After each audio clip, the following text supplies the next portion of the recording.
Top solution channel में आपનું हार्दिक स्वागत है। विद्यार्थी मित्रों, आज आपने જોઈશું ધોરણ 6 પાઠ 8 ગુજરાતી પ્લસ રામ રાખે તેમ રહીએ ગાલા સ્વાધ્યાય પોથીનું સોલ્યુશન। મિત્રો, તમે આ ચેનલ ઉપર નવા હોય તો ચેનલને સબસ્ક્રાઇબ કરી લેશો જેથી આગળના તમામ વિડીયોના નોટિફિકેશન મળતા રહે। ચાલો શરૂ કરીએ। પ્રશ્ન 1, નીચેના દરેક પ્રશ્નના ઉત્તર માટે આપેલા વિકલ્પમાંથી સાચો વિકલ્પ શોધી તેનો ક્રમ અક્ષર પ્રશ્નની સામે આપેલા ચોરસમાં લખો। 1, આપણે કોણ રાખે તેમ રહેવું જોઈએ? તો જવાબ આવશે સી, ઈશ્વર। 2, કોઈ દિવસ રહેવા માટે બાગ બગીચા મળે તો કોઈ દિવસ ક્યાં રહેવું પડે? જવાબ આવશે એ, જંગલમાં। 3, કોઈ દિવસ સૂવા માટે ગાદી તકિયા મળે તો કોઈ દિવસ ક્યાં સૂવું પડે? જવાબ આવશે ડી, જમીન પર। પ્રશ્ન 2, કૌંસમાં આપેલા શબ્દોમાંથી યોગ્ય શબ્દ પસંદ કરી ખાલી જગ્યા પૂરો। પ્રથમ ખાલી જગ્યામાં ચિઠ્ઠી, બીજી ખાલી જગ્યામાં આવશે બાગ બગીચા, ત્રીજી ખાલી જગ્યામાં ભોજન, ચોથી ખાલી જગ્યામાં હીર, પાંચમીમાં ભોય અને છઠ્ઠીમાં સુખ દુઃખ જવાબ આવશે। પ્રશ્ન 3, પ્રશ્નોના ઉત્તર આપેલા વિકલ્પમાંથી શોધીને ખરાની નિશાની કરો। 1, મીરાબાઈ રામ રાખે તેમ રહીએ એમ કહે છે કારણ કે? જવાબ આવશે ખ, રામ જ ભાગ્યનો નિર્ણય કરનાર હોવાથી તેમની ઈચ્છા મુજબ જ જીવન ચાલે છે। 2, આપણે ચિઠ્ઠીના ચાકર છીએ એટલે? જવાબ આવશે ગ, જે રીતે ચાકરે શેઠની આજ્ઞા પાડવાની હોય તેમ આપણે ભગવાનની આજ્ઞામાં રહેવાનું હોય છે। 3, કોઈ દિન રહેવાને બાગ બગીચા એટલે? ખ, ખૂબ જ વૈભવ ભોગવવા મળે। પ્રશ્ન 4, નીચેના પ્રશ્નોના ઉત્તર એક એક વાક્યમાં લખો। 1, આપણે ઈશ્વર રાખે તેમ કેમ રહેવું જોઈએ? તો આપણે ઈશ્વરે લખ્યું હોય તે પ્રમાણે કરવું પડતું હોવાથી તેઓ રાખે તેમ રહેવું જોઈએ। 2, આપણને કોઈ દિવસ મિષ્ટાન જમવા મળે તો કોઈ દિવસ શું કરવું પડે? આપણને કોઈ દિવસ મિષ્ટાન જમવા મળે તો કોઈ દિવસ આપણે ભૂખ્યા રહેવું પણ પડે। 3, આપણે કોઈ દિવસ શું પહેરવા મળે તો કોઈ દિવસ સાદા કપડાં પહેરવા પડે? આપણને કોઈ દિવસ રેશમી કપડાં પહેરવા મળે તો કોઈ દિવસ સાદા કપડાં પણ પહેરવા પડે। 4, મીરાબાઈ આપણને કેવી રીતે જીવવાનું કહે છે? મીરાબાઈ આપણને સુખ આવે કે દુઃખ તેને સમાન માનીને આનંદથી જીવવાનું કહે છે। પ્રશ્ન 5, માનવના જીવનમાં ચડતી પડતી અથવા સુખ દુઃખ આવ્યા કરે છે તે કહેવા મીરાબાઈએ આપેલા ઉદાહરણો તમારી ભાષામાં તમારી નોટબુકમાં લખવાના છે। પ્રશ્ન 6, ફકરો વાંચી પ્રશ્નોના ઉત્તર તમારી ભાષામાં લખો। એ ફકરો આપ્યો છે એનો અભ્યાસ કરી લેશો। પ્રશ્નો 1, મીરાબાઈનો જન્મ જે ગામમાં થયો તેનાથી નજીક આવેલા શહેરનું નામ શું છે? તો મીરાબાઈનો જન્મ જે ગામમાં થયો તેનાથી નજીક આવેલા શહેરનું નામ જોધપુર છે। 2, મીરાબાઈ બહુભાષીય કવિયત્રી હતા એમ કઈ રીતે કહી શકાય? તો મીરાબાઈના મૂળ પદો મુખ્યત્વે વ્રજભાષા અને મારવાડી ભાષામાં છે। આ ઉપરાંત તેમના પદો હિન્દી, ગુજરાતી ઇત્યાદિ ભાષામાં મળે છે। આથી કહી શકાય કે મીરાબાઈ બહુભાષીય કવિયત્રી હતા। 3, મીરાબાઈના લગ્ન રાજવી પરિવારમાં થયા હતા તેમ કહી શકાય? કઈ રીતે? હા, મીરાબાઈના લગ્ન રાજવી પરિવારમાં થયા હતા તેમ ચોક્કસ કહી શકાય। તેમના લગ્ન ચિત્તોડના મહારાણા ભોજરાજ સાથે થયા હતા। 4, મીરાબાઈનો જન્મ આશરે કેટલામી સદીમાં થયો હતો? તો મીરાબાઈનો જન્મ આશરે 15મી સદી ઈસવીસન 1498માં થયો હતો।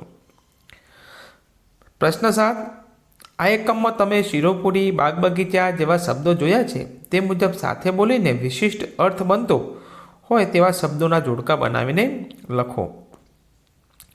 અમાં રોટલી, દાળ, રાત, ચડતી, દાણા, અન્ન, આડોશ અને બમાં ભાત, પાડોશ, પડતી, જળ, પાણી, શાક અને દિવસ। તો જોડી બનાવવાની, રોટલી સાથે આવશે શાક, દાળ સાથે ભાત, રાત સાથે દિવસ, ચડતી સાથે પડતી, દાણા સાથે પાણી, અન્ન સાથે જળ, આડોશ સાથે પાડોશ। પ્રશ્ન 8, અહીં આપેલ વિગત ઉત્તર રૂપે આવતી હોય તેવા બે પ્રશ્નો લખો કે રામ રાખે તેમ રહીએ ભજન મીરાબાઈ ઉદ્ધવજીને કહેતા હોય તેમ લખવામાં આવ્યું છે। તો 1, રામ રાખે તેમ રહીએ ભજન કેવી રીતે લખવામાં આવ્યું છે? બીજો પ્રશ્ન, મીરાબાઈ ઉદ્ધવજીને કહેતા હોય તેવી રીતે કયું ભજન લખવામાં આવ્યું છે? 2, મીના પોતાના ઘરની નજીકના બાગમાં અચૂક જાય છે। તો પ્રશ્ન 1 બનશે, મીના ક્યાં અચૂક જાય છે? 2, મીનાના ઘરની નજીકમાં શું આવેલું છે? 3, દીનાને આજે ઉપવાસ હોવાથી ભૂખી રહેવાની છે। તો 1. દીના આજે કેમ ભૂખી રહેવાની છે? બીજો પ્રશ્ન બનશે, દીનાને ઉપવાસ હોવાથી તે શું કરવાની છે? 4. કૃષ્ણએ ગોવર્ધન પર્વત ઉચક્યો હોવાથી તેમને ગિરિધર કહેવાય છે. તો 1. કૃષ્ણને ગિરિધર કેમ કહેવામાં આવે છે? અને 2. કૃષ્ણે ગોવર્ધન પર્વત ઉચક્યો હોવાથી તેમને શું કહેવાય?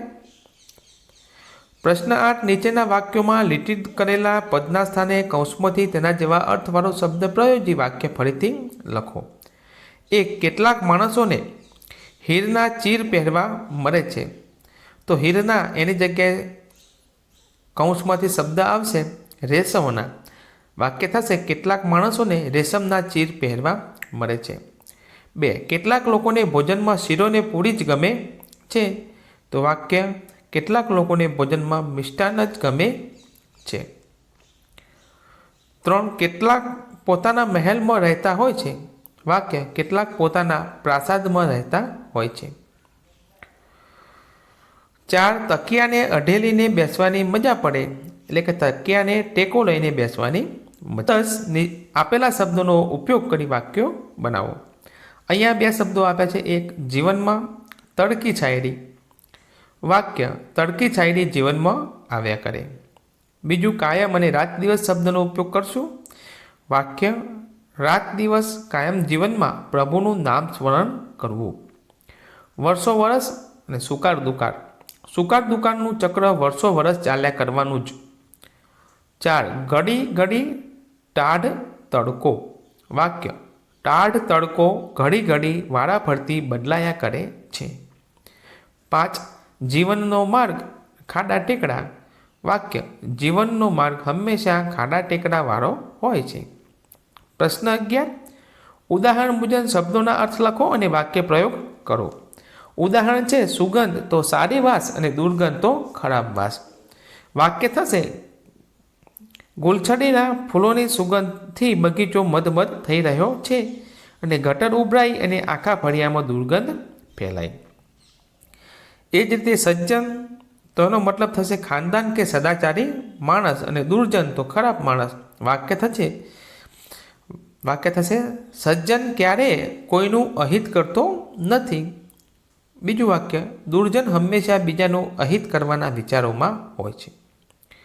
બીજું સ્વપ્ન તો ઊંઘમાં ભાસતો દેખાવ અને દુઃસ્વપ્ન તો ખરાબ સ્વપ્ન ઊંઘમાં ભાસતો ડરામણો દેખાવ. વાક્ય થશે ઘણા યુવાનો તેમના સ્વપ્ન પૂરા કરવા રાત દિવસ મહેનત કરતા હોય છે. બીજું વાક્ય થશે નાના ભાઈએ મોટા ભાઈ સાથે કરેલી છેતરપિંડી કોઈ દુઃસ્વપ્ન જેવી છે. સુકાળ એટલે સારા પાકનો સમય અને દુકાળ એટલે અનાજ અને ઘાસ વગેરેની તંગીનો સમય. વાક્ય આ વર્ષે સારો વરસાદ થતાં દેશ માટે સુકાળ આવ્યો છે. બીજું વાક્ય બનશે છેલ્લા 2 વર્ષથી દેશમાં ચાલતા દુકાળને કારણે લોકો ભૂખમરાનો સામનો કરવો પડે છે. 4. સદગુણ તો સારો ગુણ, દુર્ગુણ તો ખરાબ ગુણ. વાક્ય થશે બીજાને મદદરૂપ થવાની ભાવના તે સદગુણ છે.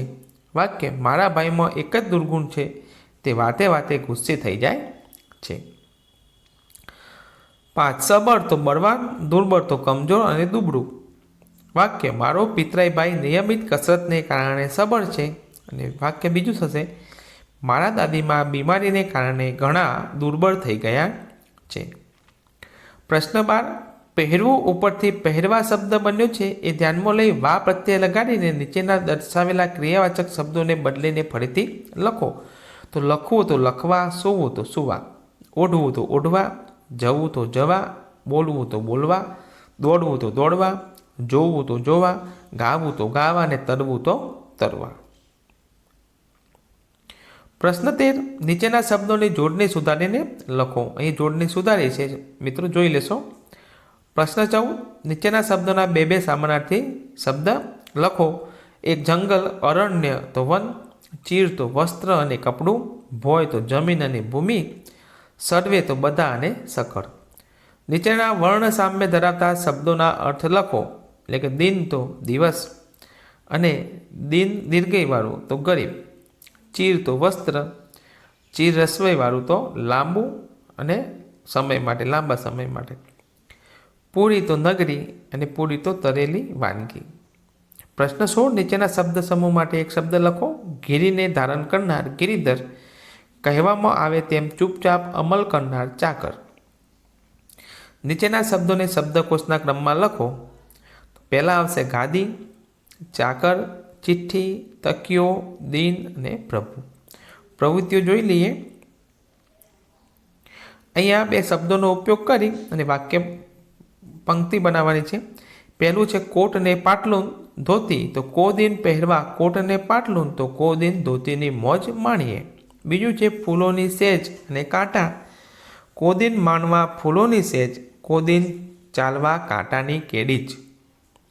ત્રીજું છે સ્વેટર ને ટોપી અને કામળી, કો દિન ઠંડીમાં સ્વેટર ને ટોપી, તો કો દિન ઠંડીમાં કામળી ઓઢીએ. ચોથું છે ચમચમાતી મોજડી સ્લીપર, કો દિન પગે ચમચમાતી મોજડી, કો દિન સ્લીપર મનગમતી રોજની. 3 સૂચના મુજબ કરો. નીચે આપેલ કોષ્ટકમાંથી વિશેષણ શોધી તેની યાદી બનાવો. એ વિશેષણ આપેલા છે: હોશિયાર, પહેલો, કાળું, સફેદ, 3, ગરીબ, છેલ્લો, મોટો, નાનો. અને 2 તમે શોધેલા વિશેષણોનો વાક્ય પ્રયોગ કરો. એ વાક્ય પ્રયોગ પણ આપણે કરેલો છે. એક કે રાહુલ હોશિયાર છોકરો છે, બીજું કે તે વર્ગમાં સૌથી પહેલો આવે છે. જોઈ લેશો. પ્રશ્ન 3, તમે બનાવેલા વાક્યોમાં રહેલા વિશેષણોના પ્રકાર લખો. તો અહીંયા ગુણવાચક વિશેષણો અને સંખ્યાવાચક વિશેષણો આપેલા છે. એમાંથી કાળું, હોશિયાર, સફેદ, ગરીબ, મોટો, નાનો આ ગુણવાચક વિશેષણો છે. અને પહેલો, 3 અને છેલ્લો આ સંખ્યાવાચક વિશેષણો છે. તો મિત્રો, આ હતું આપણું સોલ્યુશન. આવા તમામ સોલ્યુશનના વિડીયો જોવા માટે ચેનલને સબસ્ક્રાઈબ કરી લેશો, લાઈક કરી લેશો. આભાર.